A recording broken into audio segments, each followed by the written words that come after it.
Jai Hind students, class 12th, exercise 1.2. In this video, I am going to take question number 3, 4, 5 and 6. But before that, functions से related बच्चों बहुत detailed video मैंने अभी shoot किया है और आप उसका लिंक मैं डिस्क्रिप्शन बॉक्स में देने वाली हूँ, आप उसे ज़रूर देखिएगा. ओके, थोड़ा सा वहाँ से हम ले रहे हैं ये पोर्शन कि फंक्शन जो है बच्चों दो टाइप के होते हैं, one one and many one. हाँ, वन वन को हम इंजेक्टिव भी कहते हैं. ओके, वन वन फंक्शन भी ऑन टू और इनटू दो प्रकार के होते हैं और मैनी वन भी ऑन टू और इनटू दो प्रकार के. यानी ओवरऑल फंक्शंस हो गए. फर्स्ट हुआ one one onto, second हुआ वन वन इनटू, फिर हुआ मैनी वन ऑन टू, फिर हुआ मैनी वन इनटू. ठीक, वन वन को इंजेक्टिव भी कहते हैं, ऑन टू को सर्जेक्टिव भी कहते हैं और one one onto function को हम बाइजेक्टिव फंक्शन कहते हैं. पहली बात. ठीक, दूसरी बात ये है कि अच्छा पहले तो इसको हिंदी में एक बार देख लेते हैं क्योंकि हिंदी मीडियम के बच्चे भी हैं यहाँ पर. एक एक ही बेटा, वन वन या इंजेक्टिव को हम एक एक ही या एक एक कह देंगे. ठीक है, मैनी वन यानी बहुएक, ऑन टू यानी आच्छादक या आच्छादी भी चलेगा, ऑन टू को ही सर्जेक्टिव भी कहते हैं. ओके, एक ही तथा आच्छादक यानी कि वन वन ऑन टू या बाइजेक्टिव. ठीक, सुनो, इनटू का कोई हिंदी ट्रांसलेशन मुझे नहीं मिला. इनटू यानी नॉट ऑन टू, जो ऑन टू नहीं है यानी आच्छादक नहीं है वो इनटू है. ठीक, अगली चीज कि ऑन टू का और वन वन का डायरेक्ट प्रोसीजर है प्रूव करने के लिए. एक प्रोसीजर है, वन वन कैसे प्रूव होता है और ऑन टू कैसे प्रूव होता है हम आपको बता चुके हैं. ठीक है, इनटू के लिए बेटा कोई डायरेक्ट प्रोसीजर नहीं है. अगर हमको इनटू प्रूव करना है ना तो भी हमें ऑन टू प्रूव करना पड़ता है और जब ये प्रूव नहीं हो पाता हम बोल देते हैं since it is not onto therefore it is into. Similarly many one और ऑन टू के लिए, सॉरी इनटू के लिए, चाहे कैसा भी हो, वन वन इंटू हो चाहे मैनी वन इंटू हो. ओके, मैनी वन के लिए भी आप वन वन वाला ही प्रोसीजर लगाते हो, फुलफिल नहीं हो पाता तो बोल देते हो मैनी वन है. ओके, और ऑन टू के लिए, इनटू के लिए आप ऑन टू का प्रोसीजर लगाते हो, पूरा नहीं हो पाता तो बोल देते हो इनटू है. ओके, ये हमारी थोड़ी सी क्या होता है, एक खुद को अच्छा लगता है कि हाँ थोड़ा सा हम टच में ले आए आपको, बाकी तो हम बता ही चुके थे. Now come to the question number 3. Here is the question number 3. सिद्ध कीजिए कि f x is equal to greatest integer function x, यानी कि अधिक महत्तम पूर्णांक द्वारा प्रदत्त महत्तम पूर्णांक फलन f such that r maps to r न तो एक ही है और न आच्छादक है, जहां ग्रेटेस्ट इंटीजर फंक्शन x से कम या उसके बराबर महत्तम पूर्णांक को निरूपित करता है. Prove that the greatest integer function f such that r maps to r given by fx is equal to greatest integer function x is neither 1 1 nor onto, where this denotes the greatest integer less than or equal to x. दो बातें हैं. पहले तो neither, हाँ कुछ लोग neither बोलते हैं, कुछ नीदर बोलते हैं, दोनों ही ठीक है.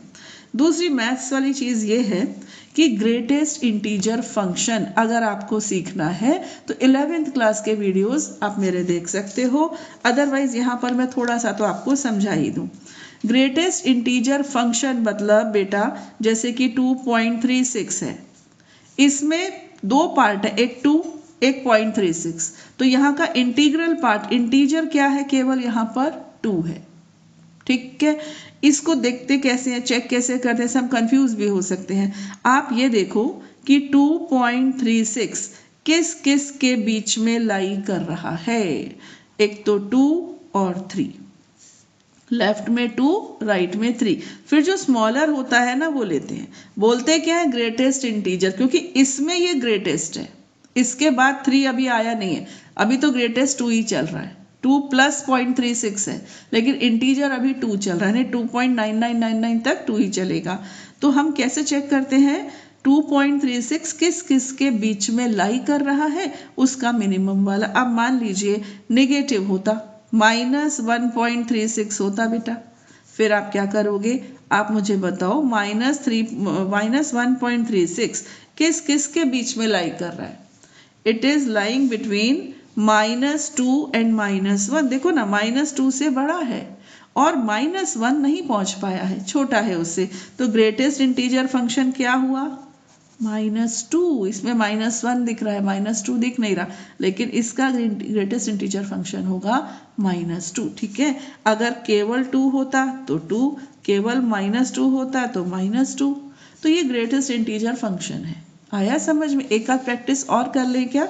ये लेते हैं 1.831, इसको लेते हैं। तो आप बताइए 1.831 किस किस के बीच में लाई करेगा? It will lie between 1 and 2।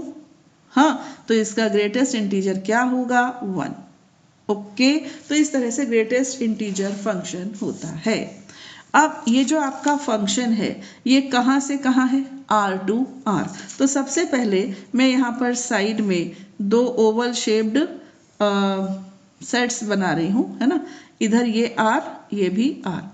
अब ये इनफाइनाइट से शुरू हो रहा है, इन्फिनिटी से। यहाँ लिया मैंने -2, -1, 0, 1, 2। अब कुछ डेसिमल में ले लो, 1.36, 1.78, 2.1, 2.22, कुछ भी ले लिए और डॉट डॉट डॉट दे दिया। सिमिलर यहाँ ले लीजिए, -2, -1, 0, 1, 1.36, 1.78, लेकिन यहाँ पर 1, 2, 3 भी दे दो, थोड़े से ऐसे दे दो। ठीक, अब देखो -2 का -2, -1 का -1, 0 का 0, 1 का 1। अगर ये इंटीजर जा रहा है फिर तो ठीक है।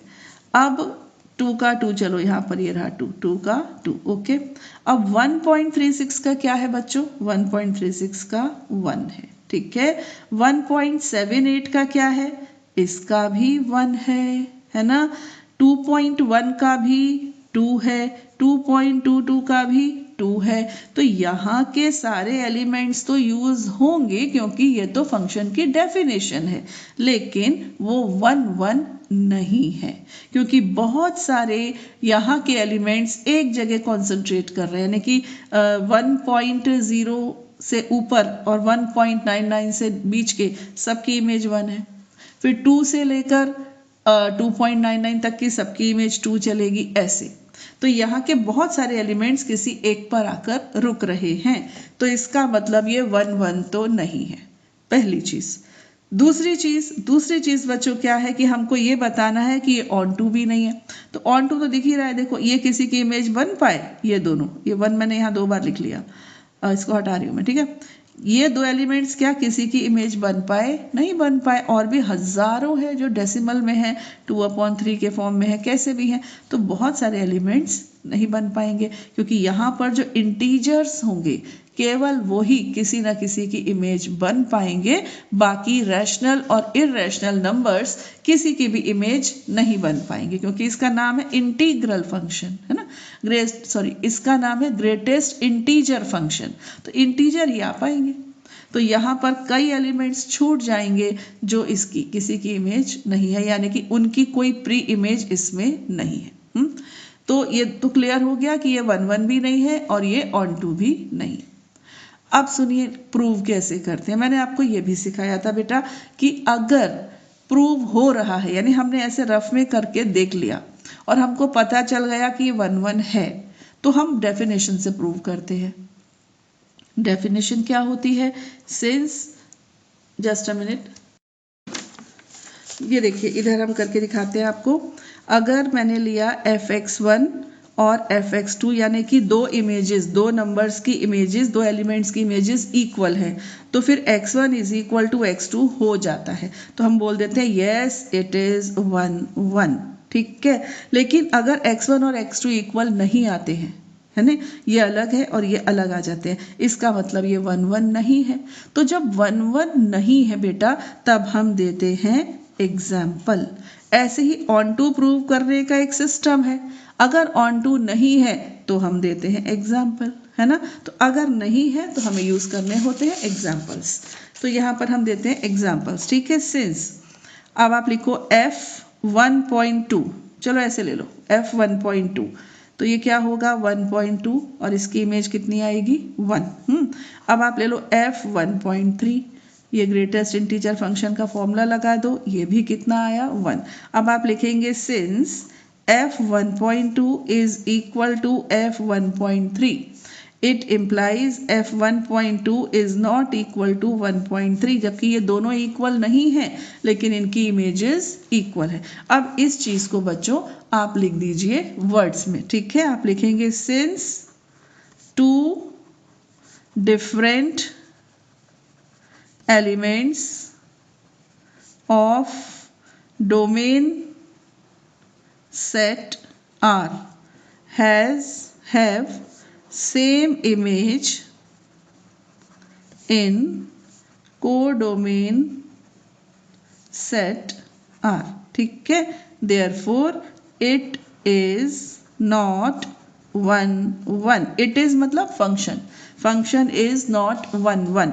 हिंदी वाले भी बच्चों में बोल देती हूँ, आप लिख लेना कि प्रांत आर के दो भिन्न भिन्न अवयवों की प्रतिच्छाया सह प्रांत आर में एक ही बन रही है, अतः ये मैपिंग जो है वो एकेकी नहीं है, ये फलन एकेकी नहीं है, ठीक।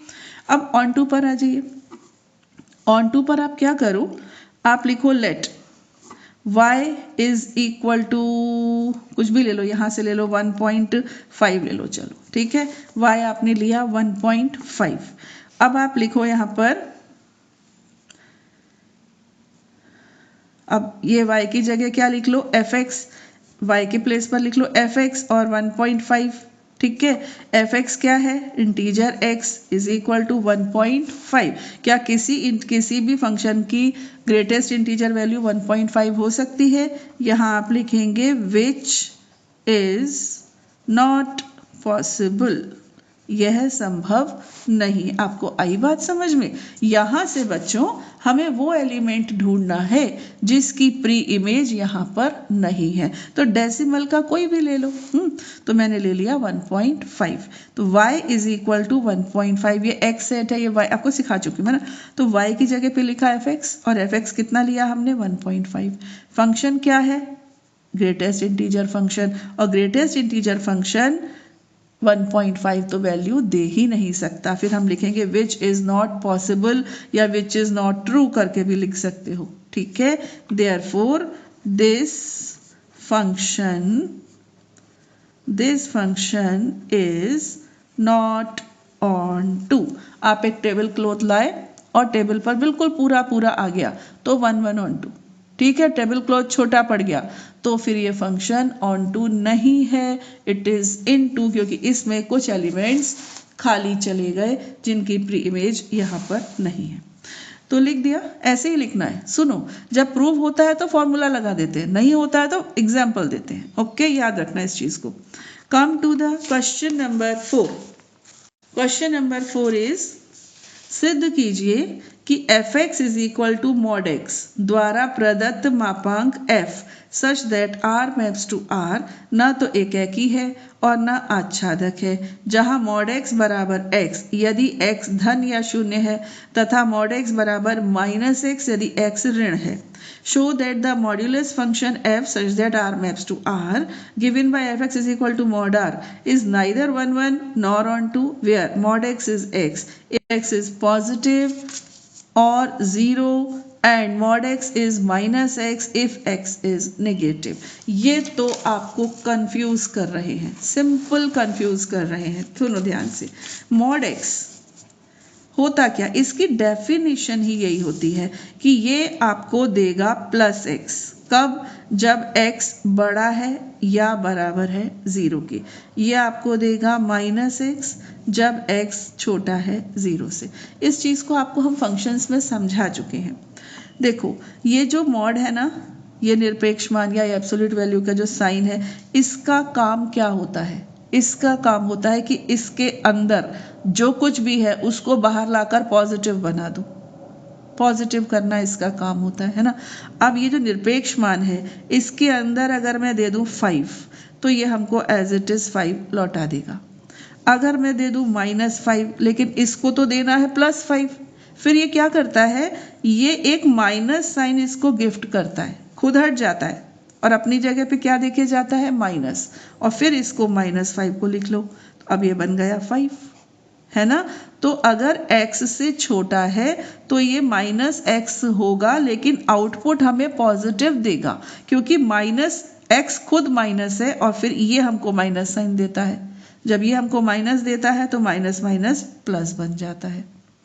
तो ये चीज़ आपको डेफिनेशन दी है जस्ट आपको कंफ्यूज करने के लिए। तो आप कंफ्यूज नहीं हो ना, आप तो अपने सवाल को शुरू करो। ठीक, अब यहाँ करती हूँ मैं इस क्वेश्चन को। देखो बेटा, यहाँ पर मैंने फिर से 2 सेट बना दिए ओवल शेप्ड, और इसमें भी आपको R2R है, R2R है। ठीक, तो यहाँ पर कुछ लिए मैंने निगेटिव डॉट डॉट डॉट से शुरू करो, -3, -2, -1, 0, 1, 2, 3। कुछ ले लो डेसिमल के 1.2, 1.3, कुछ ले लो स्क्वायर रूट के। ठीक, और आगे चले जाओ, यहाँ पर भी सेम रिपीट कर दो, -3, -2, -1, 0, 1, 2, 3, 1.2, 1.3, square root 2 and so on. Okay, तो पहले हम अपना एक रफ वर्क करते हैं। सबसे पहले हमारा फंक्शन यहाँ पर लिख लो। फंक्शन क्या है? Mod x। ठीक, अब सोचो कि मैंने दिया -3 तो मुझे क्या मिलेगा? 3। मैं इसको ऐसे ज्वाइन कर दूँ, -3 से मुझे मिलने वाला है 3, और मैं 3 दे दूँ तो भी 3। तो भैया ये 1 1 तो नहीं रहा, ये तो मैनी 1 हो गया। 2 की इमेज सेम आ गई है ना। -2 से आएगी 2 और +2 से भी आएगी 2। इसका मतलब ये 1 1 नहीं है। हमने रफ में या कह लीजिए अपने माइंड में तो चेक कर लिया। दूसरी चीज़ बोल रहे हैं कि ये वो भी नहीं है, अच्छा था कि नहीं, ऑन टू भी नहीं है, यानी कि यहाँ के सारे एलिमेंट्स यूज भी नहीं हो पाएंगे। क्यों नहीं हो पाएंगे? क्योंकि मॉड x है, ये निगेटिव तो देगा ही नहीं, केवल पॉजिटिव वैल्यूज देगा, नेगेटिव तो यूज ही नहीं हो पाएंगे। तो बच गए, आपका टेबल क्लॉथ छोटा पड़ गया, टेबल बड़ी है ना। तो फिर ये कैसा है? इट इज इनटू, ये इनटू है। ठीक, इसके कुछ एलिमेंट्स बच रहे हैं। तो बस अब जो मैंने यहाँ किया था ना एग्जाम्पल, ऐसे यहाँ देंगे क्योंकि हो तो रहा नहीं है। तो अब आप सबसे पहले क्या लिखो? आप लिखो since f(x) is equal to mod x। ठीक, सबसे पहले ले लो f2, ये आपको देगा मॉड 2 इज इक्वल टू 2। फिर आप ले लो f-2, ये आपको देगा negative mod -2 is equal to 2। ठीक है, फिर आप लिखेंगे since f2 is equal to f-2 but परंतु 2 इज नॉट इक्वल टू -2, है ना। देयरफॉर इट इज, इट मतलब फंक्शन, फंक्शन इज नॉट 1 1, और मन करे तो लिख दो इट इज मैनी 1। हालांकि बोला नहीं है लेकिन लिखना चाहो तो लिख दो। ठीक है, अब आ जाओ ऑन टू के ऊपर। ऑन टू के लिए आप क्या करोगे? y कुछ भी ले लो, कोई भी नेगेटिव, जैसे कि आपने लिया -2। अब आपका y के प्लेस पर आप क्या लिखोगे? f(x), f(x) हो गया -2। f(x) क्या है? Mod x। Mod x is equal to -2 is not possible, या फिर it's not true. Therefore this function, इसको एक और लाइन लिखना चाहो तो लिख दो, therefore every element in codomain set does not possess its pre-image in domain। Hindi वाले सुन ले, हिंदी वाले लिखेंगे कि सह प्रांत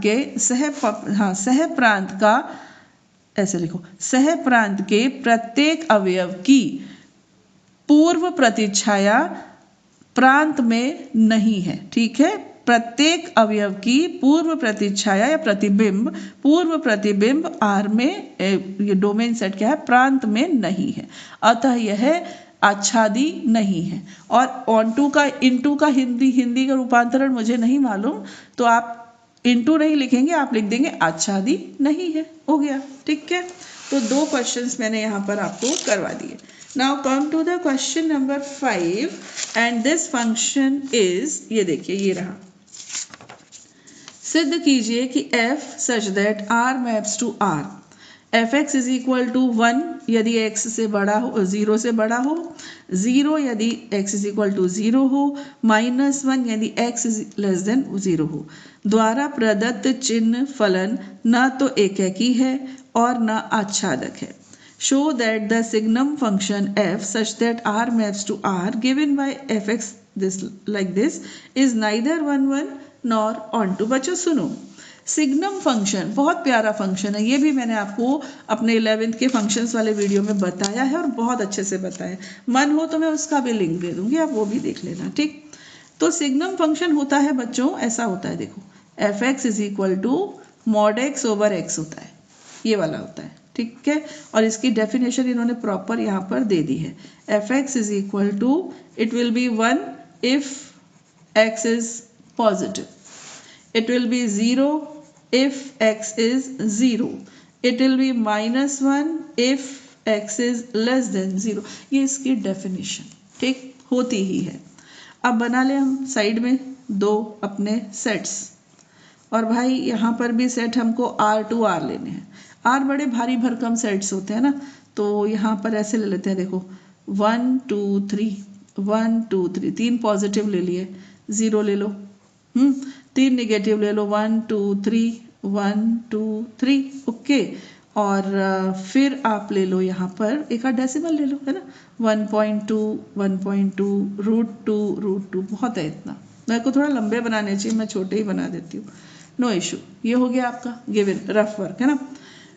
चलिए क्या बोल रहे हैं, x अगर पॉजिटिव है तो सबकी इमेज 1, 1 की 1, 2 की भी 1, 3 की भी 1, जितने भी और होते 5 6 7 8 इन सब की 1, 0 की 0, और सब नेगेटिव की -1, सब नेगेटिव की -1, तो -1 की -1, -2 की भी -1, ये भी -1, ये भी -1, अगर ये पॉजिटिव है तो इसकी 1, और अगर मैं इसको नेगेटिव ले लूँ तो इसकी भी -1। Got it. तो पहली बात तो ये 1 1 तो रहा नहीं, ये तो मैनी 1 है, बहुत सारों की एक है, बल्कि 3 ही है टोटल, है ना। ऑन टू सवाल ही नहीं, इतने सारे समुद्र में से केवल 3 में आपने काम चला लिया। एक आपको 1 चाहिए था, एक 0 चाहिए था, एक -1, आपका काम बन गया। तो यहाँ पर इतने सारे रह गए, तो ऑन टू का तो सवाल ही नहीं और 1 1 का भी सवाल नहीं। तो अब आप इसको कैसे करेंगे, आप लिखेंगे लेट f2 विल बी 2/2, वैसे इसकी जरूरत नहीं, इन्होंने दिया नहीं है, ऐसे ही दिया है, चलो f2 विल बी 1, और f3 इज ऑल्सो 1, है ना।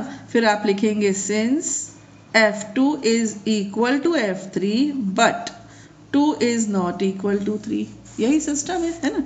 फिर आप लिख देंगे देयरफॉर दिस फंक्शन, चलो इस बार ऐसे लिख देते हैं, दिस फंक्शन इज नॉट 1 1, हो गया, है ना।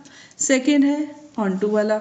अब यहाँ पर तो बहुत सारे एलिमेंट्स हैं जिनकी यहाँ पर प्री इमेज बन ही नहीं पाई है। आप ले लो यहाँ पर let y is equal to 2, y के प्लेस पर लिख दो fx, तो fx is equal to 2। fx के प्लेस पर आप क्या लिख दोगे, ऐसे लिख दूँ क्या, 2 है ना, तो 2 की क्या थी, 1 थी, हम कैसे लिखूँ, ऐसे लिख दूँ क्या, ऐसे, ठीक, is equal to 2, it implies 1 is equal to 2 which is not possible. ठीक है, ये तो पॉसिबल ही नहीं है। देयरफॉर, अब मैं बोल रही हूँ केवल, हाँ, every element of codomain set R does not has its preimage in domain set R. ठीक है, सह प्रांत आर का प्रत्येक अवयव प्रांत आर में अपनी प्री इमेज पूर्व प्रतिबिंब नहीं रखता है, अतः यह संबंध इनटू है, ऑन टू नहीं है, it is not onto, लिख लेंगे अपनी भाषा में। ठीक, now come to the question number 6। मान लीजिए कि a है 1 2 3, चलो लिख ले पहले, a है आपका 1 2 एंड 3, और बच्चों b है 4 5 6 एंड 7, तथा f, लो जी फंक्शन भी दे रखा है, इट्स 1 4 2 5 एंड 3 6, ए से बी तक एक फलन है, सिद्ध कीजिए कि f एक एकी है यानी कि a 1 1. Let a is this, b is this and let f is this be a function from a to b. Show that f is 1 1. इन्होंने हमें ऑन टू फॉन टू का तो बोला ही नहीं है ना, ठीक है ना, अच्छी बात है। चलिए यहाँ पर हम पहले सेट बना लें, हालांकि ये तो ओरल है लेकिन चलो बना लेते हैं, उससे क्या है कॉन्सेप्ट्स एकदम क्लियर रहते हैं, क्योंकि आपको पढ़ने 20 चैप्टर्स, तो ये फर्स्ट है, भूल भाल जाओगे, इसलिए नोट्स अपने लिख लो ठीक से, है ना। जब आगे पढ़ते हैं पीछा थोड़ा तो भूल ही जाते हैं बेटा। तो ये दो सेट्स हैं। हाँ, अब देखो 1 की इमेज क्या दे रखी है 4, ऐसे ब्रैकेट में लिखा है ना, तो 1 की इमेज 4, तो 1 की इमेज हो गई 4, 2 की इमेज 5, ओके, और 3 की इमेज 6, तो ये 1 1 हुआ कि नहीं हुआ, तीनों की एक सेपरेट इमेज है, बढ़िया है कि नहीं। और ये बच रहा है यानी कि ये ऑन टू नहीं है, ये इन टू है बच्चों, लेकिन पूछा नहीं है, तो हम क्यों अपनी टेंशन ले। वैसे क्या पहचान होती है, रेंज क्या हो गई इसकी, देखो रेंज हो गई आपकी 4 5 6, और कोडोमेन में क्या है 4 5 6 7। जब रेंज और कोडोमेन एकदम इक्वल हो जाते हैं ना, तब ऑन टू होता है। एक आध बच जाता है कोडोमेन में से, रेंज में नहीं आ पाता, तो फिर वो इन टू होता है, तो उससे तो हमें अभी खास मतलब है नहीं। तो यहाँ पर आप देखो कि 1 1 है, हमने देख लिया 1 1 है, तो इसको हम कैसे प्रूव करते हैं, इसको हम फॉर्मूले से करते हैं, लेकिन चूंकि सवाल में दम ही नहीं है, छोटा सा है, तो थोड़ा सा बढ़ा लेते हैं इसको। हाँ, आप एक काम करो, आप यहाँ पर लिखो लेट f1, लेट क्या, f1 is 4 and f2 is 5 and f3 is 6। तो इफ ये just to make increase the length of the question, बाकी इससे लिखने की कोई ज़रूरत नहीं है। fx1 is equal to fx2, ये केवल तभी पॉसिबल है जब ये दोनों एलिमेंट्स इक्वल हो। आपको इसकी यहाँ पर कुछ लिखा है उसकी इमेज 4, और यहाँ पर कुछ लिखा हो उसकी भी इमेज 4 चाहिए, तो वो कुछ और नहीं है, वो 1 ही है, 2 बार लिख दिया आपने, इसका मतलब, ठीक है। तो अगर fx1 और fx2 आपको इक्वल दिख रही है, तो ये आपकी नज़रों का धोखा है, एक्चुअली x1 और x2 ही इक्वल है, आप एक ही एलिमेंट की 2 बार इमेज देख रहे हो, दैट्स ऑल, ठीक है। तो लिखेंगे देयरफॉर, दिस लिख दो अब की बार, दिस फंक्शन इज 1 1, ठीक है, यह है फलन एक या एक ही है। ओके, तो मैंने यहाँ पर बच्चों 6 क्वेश्चंस की प्रॉमिस की थी, वो मैंने कर दिए। बाकी के क्वेश्चंस लेंगे हम अपने नेक्स्ट वीडियो में। टिल देन खुश रहिए, आबाद रहिए, पढ़ते रहिए और बढ़ते रहिए। जय हिंद।